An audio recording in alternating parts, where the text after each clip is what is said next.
اعوذ باللہ من الشیطان الرجیم، بسم اللہ الرحمن الرحیم۔ السلام علیکم 6 کلاس۔ امید ہے کہ آپ سب لوگ خیریت سے ہوں گے اور آپ لوگ لیسن کو اچھے سے پریپیئر کر رہے ہوں گے۔ آپ کا چیپٹر چل رہا ہے اس وقت جو ہم لوگوں نے سٹارٹ کیا ہوا ہے وہ ہے اخلاق و آداب، طہارت و پاکیزگی۔ ہم اس کے بارے میں پڑھ رہے تھے۔ ایکسرسائز شورٹ کوسچن نمبر 1 اور 2 آپ کر چکے ہیں، اور یہاں دیکھیے ایکسرسائز کوسچن نمبر 3 جو ہے وہ ہم لوگوں نے آج کرنا ہے۔ پاک صاف رہنے سے ہمارے کردار میں کیا تبدیلیاں آتی ہیں۔ سب سے پہلی بات یہ ہے کہ آپ لوگوں کو جو روزانہ کا روزانہ لیکچر دیا جاتا ہے، جو کوسچن آپ کو پڑھائے جاتے ہیں، ان کو یاد آپ نے ڈیلی بیسس پہ کیا کریں۔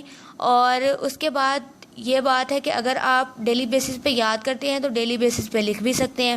تو لکھنے سے فائدہ یہ ہے کہ آپ لوگوں کا کام جو ہے وہ ساتھ ساتھ کمپلیٹ ہوتا جائے گا، اور کام کے ساتھ ساتھ آپ کو اچھے طریقے سے یاد ہو جائے گا، رائٹنگ بھی امپروو رہے گی۔ اگر آپ اس کو لکھیں گے نہیں تو آپ کے لکھنے کی جو سپیڈ ہے وہ بھی کم ہو جائے گی، اور اس طرح سے آپ کی رائٹنگ جو ہے وہ بھی خراب ہو جائے گی، ٹھیک ہے۔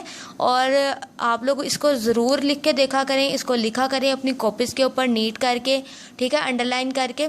اور آج ہم کوسچن نمبر 3 پڑھ رہے ہیں، پاک صاف رہنے سے ہمارے کردار میں کیا تبدیلیاں آتی ہیں۔ تو ہم طہارت و پاکیزگی کے بارے میں پڑھ رہے تھے، اسی پیج کے اوپر یہاں سے پیراگراف سٹارٹ ہو رہا ہے جی۔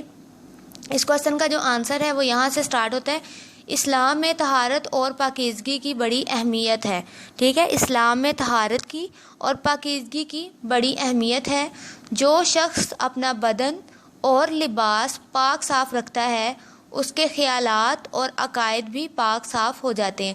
یعنی کہ ایک انسان ہے جو اپنا جسم اور اپنا لباس جو ہے وہ پاک صاف رکھتا ہے تو اس کے خیالات بھی پاک ہوں گے، ظاہر ہے وہ خود پاک صاف رہتا ہے تو عبادت کرتا ہوگا اللہ تعالیٰ کی، ٹھیک ہے، اس کا ایمان بھی پختہ ہوگا۔ اس طرح سے اس کے خیالات جو ہیں وہ بھی پاک صاف ہو جاتے ہیں اور اس کے عقائد بھی پاک ہو جاتے ہیں۔ عقائد مطلب عقیدہ، یقین، اس کا یقین اللہ تعالیٰ پہ اور پختہ ہو جاتا ہے، ٹھیک ہے۔ اس کے عقائد جو ہیں وہ بھی پاک صاف ہو جاتے ہیں، اس کا ذہن بالکل پاک صاف رہتا ہے اور وہ بالکل بھی غلط راستے، شیطانی راستے کی طرف جانا نہیں چاہے گا۔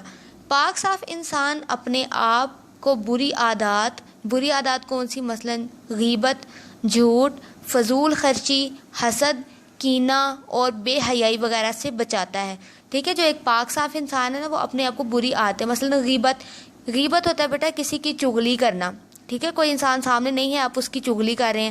جھوٹ بولنا، ٹھیک ہے۔ فضول خرچی یعنی کہ اگر آپ کے پاس زیادہ پیسے ہیں تو آپ اس کو فضول خرچ کر رہے ہیں تو یہ بھی غلط بات ہے۔ حسد کا مطلب ہوتا ہے کہ کسی سے جلنا۔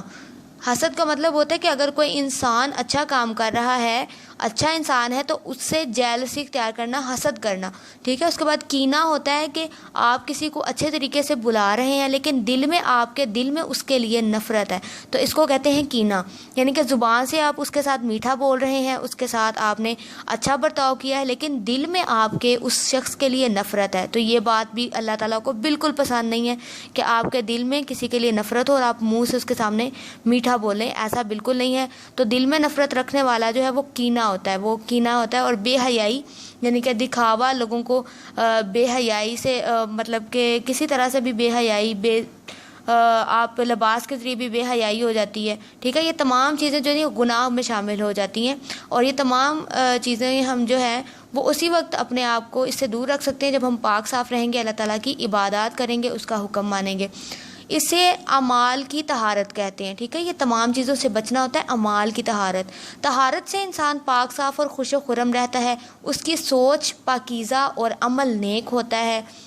یعنی کہ جب وہ اچھا سوچے گا تو اچھے کام کرے گا، اس طرح سے اچھی سوچ ہوگی تو اس کا عمل بھی نیک ہو جائے گا، اچھے کام کرے گا، اس کی عبادت مقبول اور دعائیں پوری ہوں گی۔ یعنی کہ جو وہ عبادت کرے گا وضو کر کے پاک صاف ہو کے، وہ دعا اور عبادت مقبول ہوگی، اس کی دعائیں پوری ہو جاتی ہیں۔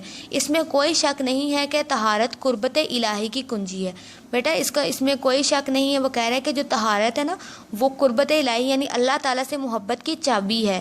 یعنی کہ جب ہم پاک صاف ہو کے اللہ تعالیٰ کی عبادت کریں گے تو ہماری عبادت بھی مقبول ہوگی اور ہماری دعائیں بھی پوری ہوں گی۔ اس طرح سے اللہ تعالیٰ کے قریب ہونے کا ہمیں جو ہے وہ یہاں موقع مل جائے گا، اور یہ عبادت الہی کی کنجی ہے۔ یہاں تک قربت الہی کی کنجی ہے، یہاں تک آپ کا یہ لوگوں کا سن ہے، آپ نے اس کو آج تیار کرنا ہے۔ چلیں جی اس کو تیار کریں، اس کو لکھ کے دیکھیں۔